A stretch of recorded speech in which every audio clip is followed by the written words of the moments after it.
you understand that supporting our troops does not end simply when the deployments end. It's impossible to operate in any type of combat zone and come back the same person. The sights, the smells, the actions, and the emotions will stay with you for a lifetime. And that's fine. But what is truly important is that the outlet exists for our veterans to come home and to share their stories, and that friends and family and veterans and the supporters of veterans have an outlet to listen. And that's what the Telling Project is all about. And that's what this organization we're about to present, that's fundamentally what they do. The Telling Project came out of two motives that truly embody civilian and military spirit. Veterans wanting to speak about their experiences, and civilians wanting to understand and to listen.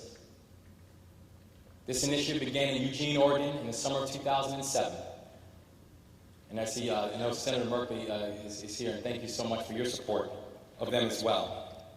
But for over a year, this remarkable organization has toured the region and toured the country and allowed veterans the experience to become real, allowed the veteran experience to become real for those who without them would never be able to fully grasp the experiences that they went through.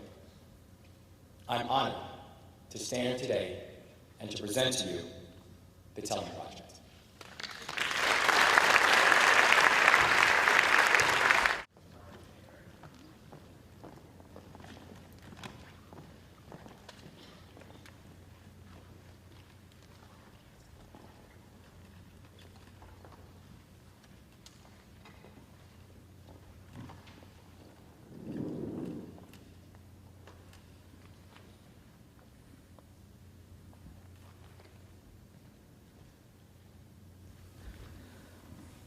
So, let me tell you a story of how I learned a barrel of a gun gets hot. There I was. I grew up on a Navajo reservation during the time of the Hopi and Navajo land dispute. At the time, the policies were, if you're a Hopi living on a Navajo reservation, or if you're a Navajo living on the Hopi reservation, you had to move regardless of how many generations your family moved to live there. My father's family lived on the other side of the Hopi reservation. So at night, coming home through the Hopi reservation, they would shoot at us. My dad would grab me behind the head, throw me down in the floorboard of the truck, grab his gun, and shoot back. Then, he would hand me the gun and say, "Reload it." I remember how hot that barrel used to get. So, when we rolled in Iraq for the very first time and started taking fire, I just remember thinking, I know this. In the Marine Corps, if you're a squad leader, you pay for your squad members' mistakes. And I was a squad leader, and I'd always get thrashed. It got to the point where I was like, screw this, I don't want to be a squad leader anymore. I just want to be a fly on the wall. So I started screwing up myself, doing stupid things. I don't know, I didn't lock a lock completely on a foot locker or something. It's something small, it's something stupid, but it's something you don't do. So they had me on the quarterdeck. I think the drill instructor knew my weaknesses. Mountain climbers. For 2.5 hours. Zero! How you doing, friend? Good, sir! No, you're not. You want to die right now, don't you? Aye, sir! I want to die, sir! Yeah? Well, guess what? I know what you're trying to do, friend. I know you don't want to be a squad leader anymore. I'm not stupid. I know you didn't lock that lock on purpose, because you're smarter than that. You just don't do that. But guess what, friend? I'm not going to fire you. I'm just going to mess you up. I'm going to make your life miserable, because I know you don't want to be a squad leader, but guess what? You are a squad leader. So stop messing up so I can stop messing you up. Aye, sir! You're going to be in pain until they're tired of it. You're going to push until they're tired. That sounds like Marine Corps boot camp right there. Group, attend, hook! So, this insurgency thing is starting up, and what they're going to do is push our company, our infantry company, plus a platoon from Charlie Company up to this little, well, we called it a fire base at the time, so that we can clear the routes there and the MPs can operate and do their thing. So I'm sitting on this bus, and I'm thinking to myself, I'm going to war in a bus? And it was a Kia, too, you know, K-I-A. I'm expecting a Chinook or a Black Hawk or a Deuce and a Half or something military. But instead, I'm going to war in a bus. We're Greyhounding the war, gang! Got a letter in the mail. Got a letter in the mail. Go to war or go to jail. Go to war or go to jail. Pack my bags and kiss my wife. Pack my bags and kiss my wife. Headed for the army life. Headed for the army life. Strawberry shortcake. Strawberry shortcake.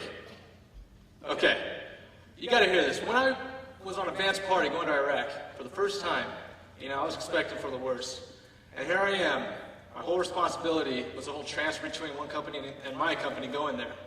And with that, you know, you got that transition where you kind of acquire things from what the company of Marines are leaving behind. And then I come across this gem, this rare find.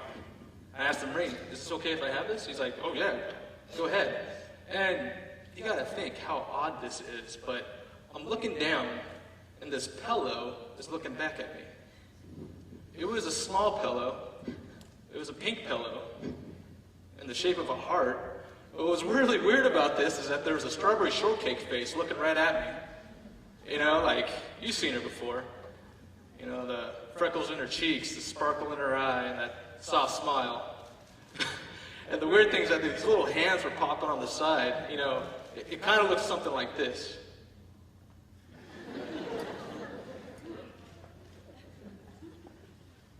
Yeah, and I promise you it was a lot cuter than what I just did, but you had to see this thing. So I'm like, okay, well, I got this pillow, and I got a camera. I've got an idea. So wave after wave of my Marines coming through the company, I'm like, okay, this is what I'm going to do. You know, like the gnome in the bottom left corner of a picture? Well, I'm going to have that instead. So every time the Marine falls asleep, I put the pillow gently by them, and I stand back, and I'm like, click. Oh, that's a good shot. And before I know it, great. Oh, that's perfect. A little drool there. And bam. I had 50 or 60 of these photos throughout my time in Iraq. You know, weeks and weeks go by. But, you know, it was really funny to see their face and they're smiling, you know, how they got attacked by the strawberry shortcake pillow. But, you know, hey, anything to make the weeks go by, right?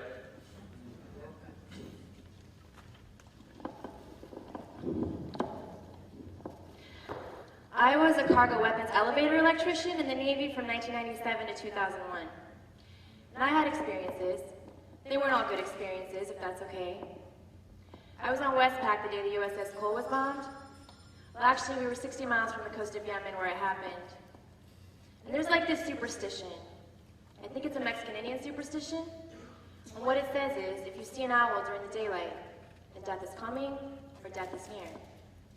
So it was really strange the day the Cole was bombed, because I was down in one of the spaces, I don't know, one of the engine rooms, and I stuck my head out for something. And my friend yells to me, he's like, hey Stevenson, come check this out. I was married at the time. He's like, hey Stevenson, come check this out. So I go over there and check my head out the side of the ship, and it was just really, really strange, because there was an owl, and it was perched on the side of the ship.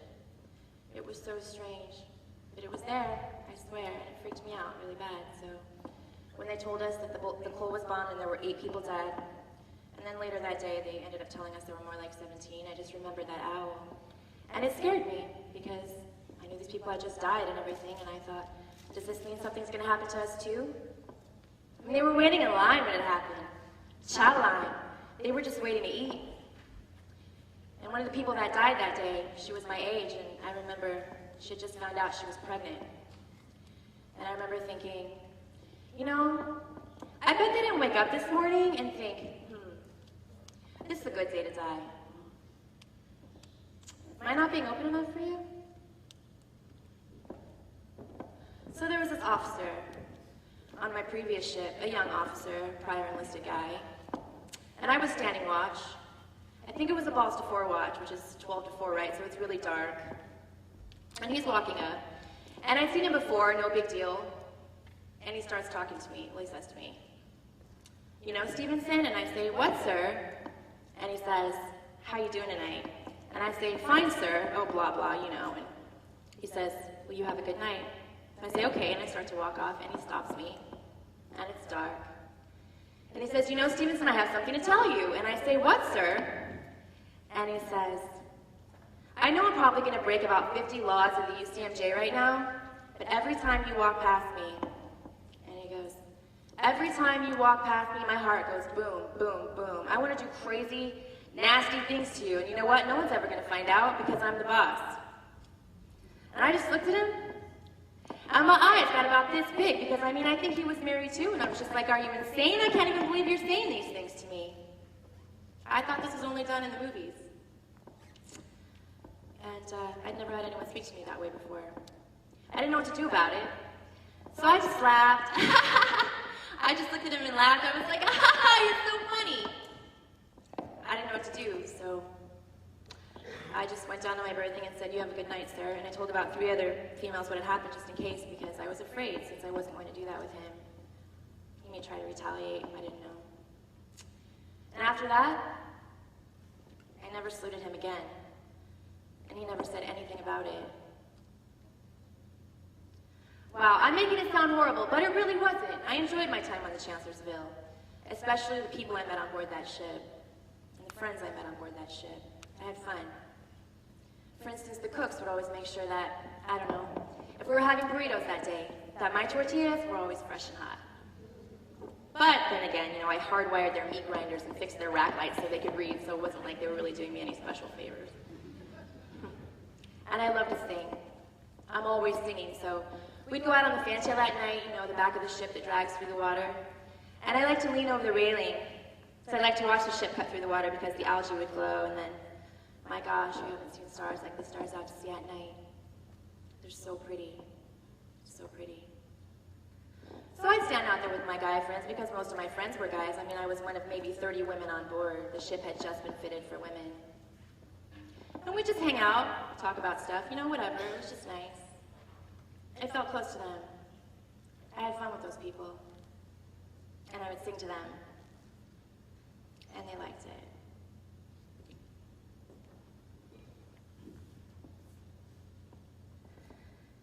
I have this theory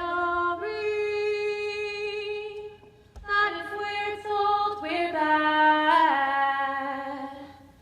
that's the only idea we'll ever have.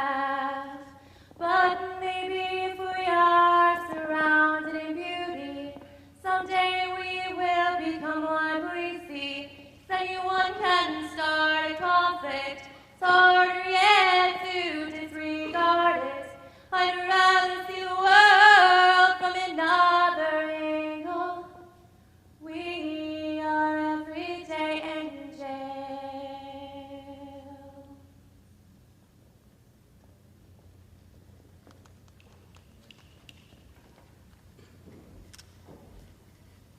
When my husband was an Army medic in Baghdad, I was in graduate school in creative writing in Oregon. I wrote this poem after his commanding officer was killed on Memorial Day, 2006. Planting, Hayhurst Farm. A week since the last bombing brought you to your knees. Since the day you spent shoveling human remains into a body bag marked for home. I don't know what to say. Neither of us has slept.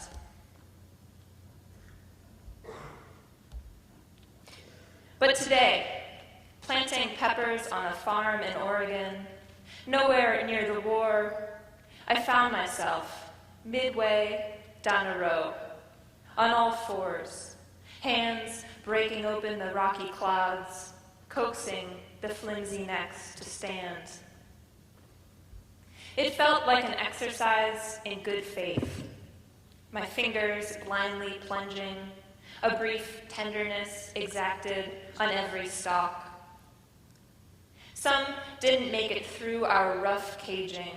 Some will never bear fruit.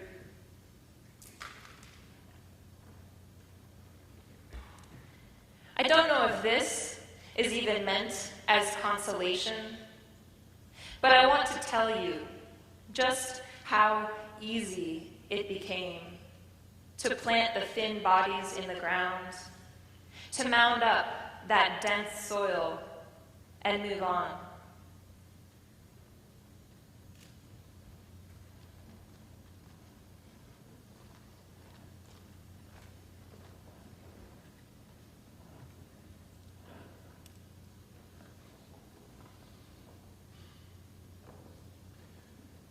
I'm lucky. I'm one of the luckiest men alive. It was my second deployment to Iraq. I was a corporal then. And during the deployment, I decided I really wanted to be a vehicle commander on a security team. So I volunteered to stay for 13 months instead of the usual 7. And some of my best friends stayed too. Arquette stayed, Tortura stayed, Dan stayed. We all stayed for 13 months. And as they're splitting up our new company, I'm getting a feel for the staff NCOs and officers, and they're naming off who's with what platoon and who's doing what. And they had me with first platoon as a driver. And I pulled my lieutenant aside, and I'm like, excuse me, sir. I volunteered to stay to be a vehicle commander. Why do you have me driving? He pulls Stewie and I aside, which Stewie ended up being the best gunner I've ever had. He says, listen, guys, I'm not going to lie to you. I'm a boot. I'm a butter bar. I don't know what I'm doing. I need 2 senior corporals in my truck. That way, if things go bad, I don't do something stupid or something goes really bad. We're like, okay, we can live with that. Well, it finally comes down the pipe that we're going on our first mission. And the team that we were training with had never been hit by an IED before. The whole 7 months prior to us going to take over, they had not been hit once. So we go on our convoy, and I don't remember exactly where we went, but it was someplace fairly close. And we're driving down Uranium North, and I'm just driving along, scanning the road, and all of a sudden, boom! My first thought was, what the? My second thought was, that wasn't loud at all. Well, we were trained, if you get hit by an IED, you punch it. You get out of the kill zone as quick as possible. So I punched it. And there's dust everywhere, the window's busted, the hood's up like this, all I can see is this little square over here. So I'm driving literally like this, and I'm like, woohoo, yeah, that was nothing! And my vehicle commander is just freaking out. He's like, oh my God, drive, oh, go! And I'm like, I am! Well, we get over the hill, and we get out of the truck to assess the damage, and I'm just laughing hysterically. Because this is my 4th time outside the wire. My 4th time in the actual combat zone. Well, the IED strike, the insurgents buried the rounds too deep, so yeah, it went off, but it didn't come up with enough force to really do much damage. Yeah, it busted the window and blew the hood up, but it didn't even pop the tire, which is just amazing. I remember the lieutenant from the truck behind comes running up, and he's like, oh, come on, friend, what are you doing to us? Is everybody all right? Is everybody okay? Let's get back on base. So we get back in the truck, and we convoy back on base. We get back to the motor pool, and we get out, and I meet up with my new squad, and I'm just laughing hysterically still. And they're like, oh my God, what happened? We just got hit by an IED, what's it look like? And I remember my new lieutenant comes up to me, he goes, so that was a hit. Not as bad as my first one, sir. First one? What do you mean first one? That's my second time getting hit, didn't you know that? I don't know if I want you to be my driver. Come on, sir. 4 convoys, 2 hits? 2 for 4 is not that bad.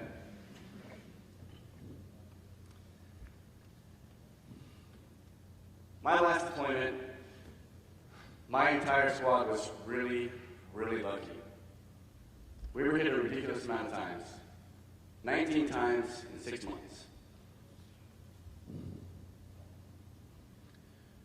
So like I said, I'm one of the luckiest men alive. I'm still alive. I'm still in one piece. And for the most part, I'm still me.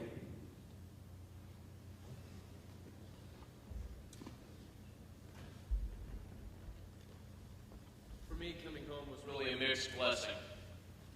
The hardest part about it was not having soldiers around anymore. It's kind of like getting used to sleeping in a freezing room and then having someone snatch your blanket away. And being a college student is really daunting for me. I'm one of the oldest students in all my classes. And I know that realistically, not everyone is watching me, but I feel like they are. I'm different now. My responses, my reactions to things are different.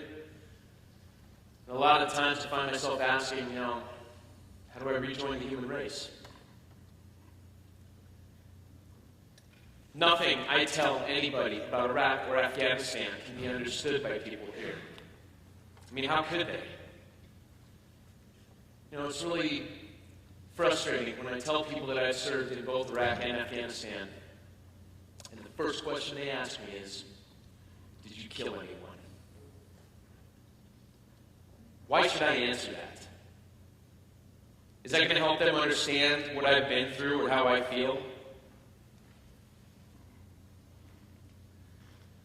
Do you want to know how I feel? Honestly, most of the time I don't feel a thing. Now, do you understand? Of course you don't. How do you explain to people what it feels like to live every day of your life expecting to die? Or what it feels like to wake up in the morning and wonder, am I going to get shot at or blown up today? We got so used to IEDs over there that we jokingly referred to it as the IED lottery. Even took bets on which truck was going to get hit before we rolled out a gate on a mission sometimes. How do you explain to people that sometimes a huge part of life in combat is joking about your own death?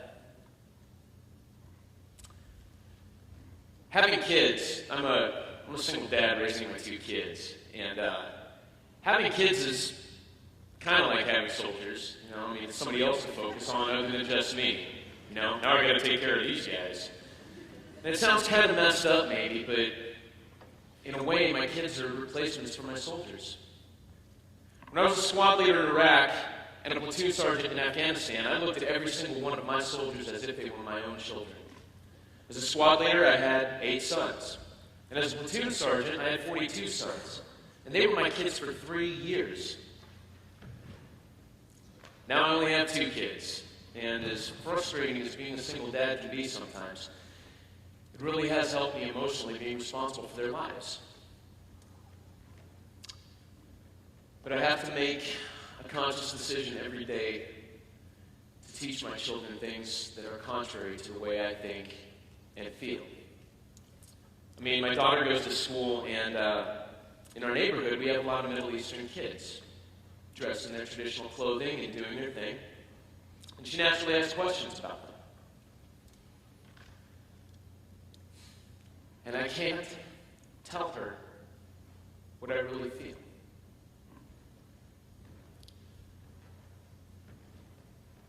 I have 5 gold stars tattooed on my shoulder. It's 5 of my brothers who were killed by these people. And I know it doesn't make sense to think that way. The irony behind this all is that ethnically I'm half Iranian. I know it's not acceptable culturally or socially to feel like this, and it's certainly not the viewpoint that's upheld or supported by the Army. I know rationally that the Middle Eastern people of Portland had nothing to do with the deaths of my brothers. That's how I feel. And I have my reasons for feeling that way. And maybe someday it'll get better. Maybe someday I'll learn to accept and not hate them. But not now. I'm working on it. But it's still too soon.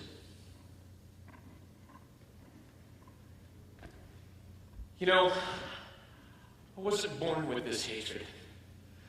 I became this way. And I want my children to have that clean slate that I had before the war, without any preconditions and without any hatred. And so I cannot tell my children how I really feel, because what I feel is a hatred that burns in me with an intensity that very few people can understand who have not been on the receiving end of an RPG or an AK-47 or an anti-tank mine laid by people that look just like people in my own neighborhood.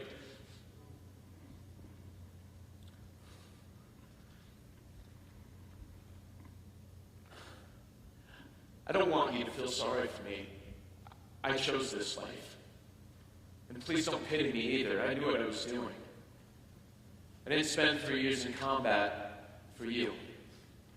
I went because my brothers went, and I did it gladly. And maybe because of that, it's been such a hard period in my life lately. My brigade just mobilized and went back to Iraq, and it's tearing me up. It's killing me being stuck here, knowing my brothers are in combat again, and that I can't be there with them. Sometimes, being left behind is a fate far worse than bearing the scars that war produces on the body and soul. And I don't want to tattoo any more stars.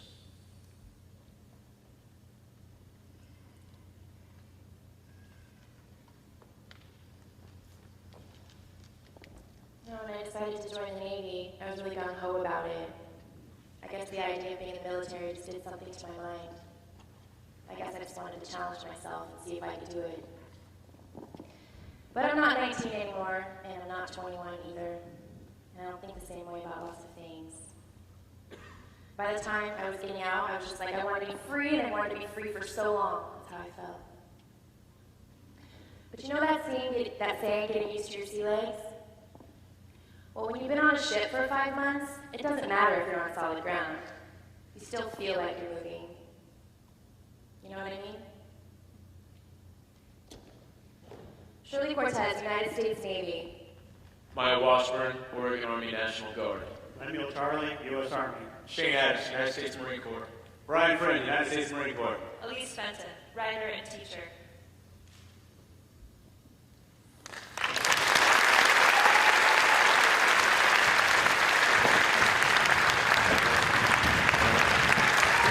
Yes, give them a round of applause.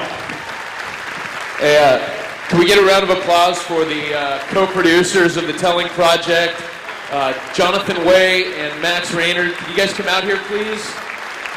Come. Come on. And also the director of Telling Eugene and Telling DC, John Schwartz, standing up right there, waving his hand.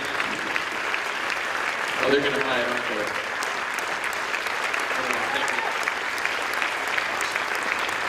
There they are. This is Max, and that's John. Wow.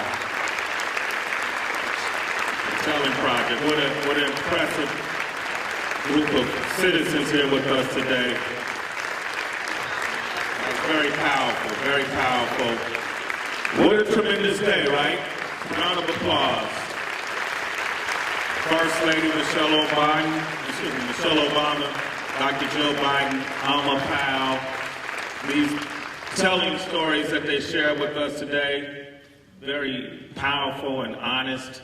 And I think in all the people that came out to support Mission Serve, this is like the very embodiment of what it could be like if the military organizations and communities come together with the civilian communities and organizations and what we can do for each other. And I just want to thank you for the honesty.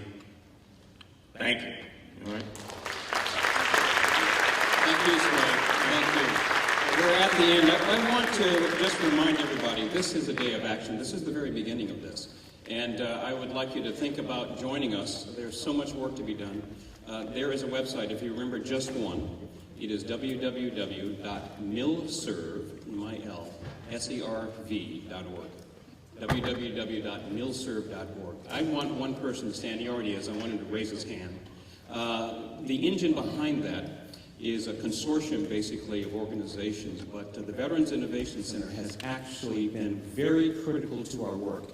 That is run and headed by Jeff Deutsch, and I just want to publicly acknowledge him. Jeff, would you raise your hand? Just terrific work to put this together. The partners like Google, military.com, monster.com, and others. www.milserv.org.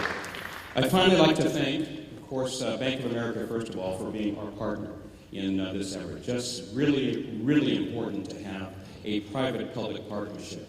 George Washington University, Lisner Auditorium, just an incredible venue. Thank you, George Washington University, as well.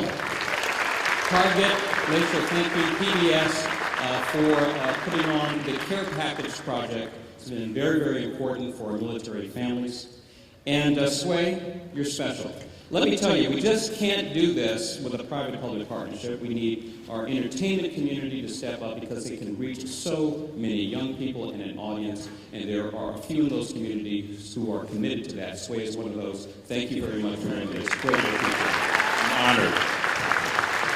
Finally, because I know we need to get on with life, there is a special man in the back. He was traipsing the steppes of Mongolia when 9/11 happened, and he joined the army as an infantryman and went to Afghanistan. I was lucky enough to find him. I had heard about him. We got together here, basically in Washington, D.C. I talked to him.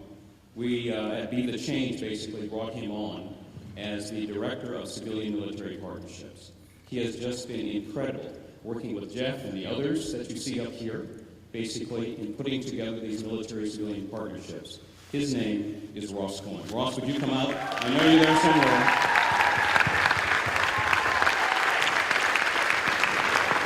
Just terrific. Ross Cohen.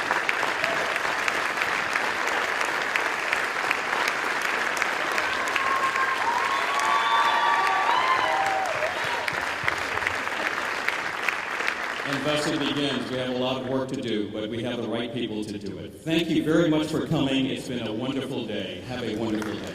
And I'm glad for that. And if you can, Thank you. watch MTV tonight at 9 p.m. For this show we have regarding a young veteran who was called back to duty in Iraq. Thank you.